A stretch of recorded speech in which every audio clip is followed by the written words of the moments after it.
When I was a kid, back on the ranch, there wasn't a whole lot of time for hobbies. Between hauling hay, fixing fences, and dodging my brother's sarcasm, any me time was kind of a miracle. But when I did get it, I'd sneak out to the barn with this beat-up old guitar my uncle left behind. Strings were loose. The neck was a little warped, but I didn't care. I'd sit on a bale of hay with cow muck on my boots and just pluck. Most of the time, it sounded like a horse stepping on a banjo. But one person always listened like I was Joni Mitchell.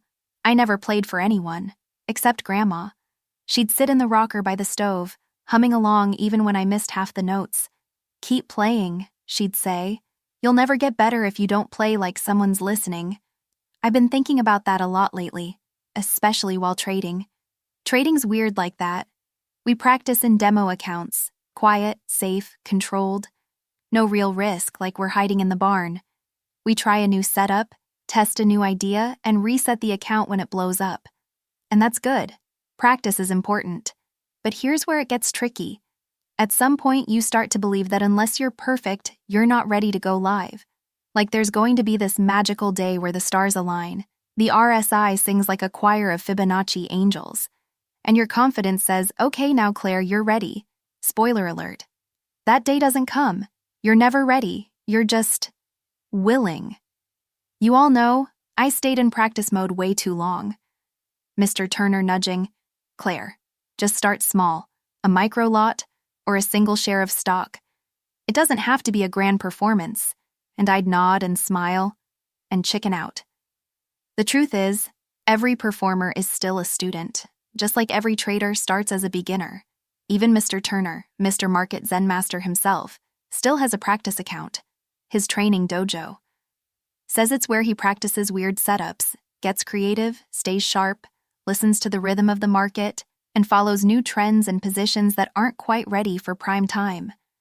Because real skill doesn't come from waiting until you're perfect. It comes from showing up when you're not.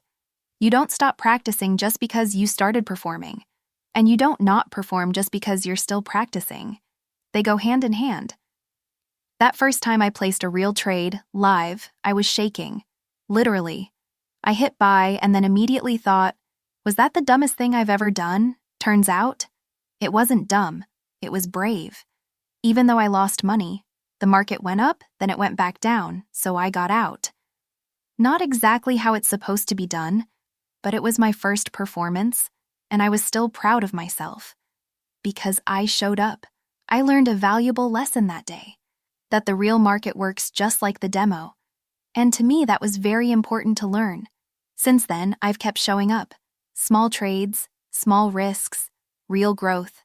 And yeah, I still keep my practice account running in the background. For me, that's where the scales and arpeggios happen. That's where I play my ugly chords. But the real music, that begins to happen when you're willing to let the real market hear you play. Oh, and speaking of backup performers, this morning Riley, my espresso-spilling chaos goblin, wants you to know he's been trading real money for months now. If he can do it, you can too. So wherever you're at today, demo or live, learning or relearning, just remember, you're not supposed to be perfect. You're just supposed to play, pick up your guitar, place the trade, sing off key, do the thing, because that's how you grow. And if your hands are shaking while you do it, even better. That's how I know it matters. So yeah, this one's for Grandma, and maybe a little for me. Thanks for listening to Pit News on Air, the solo edition.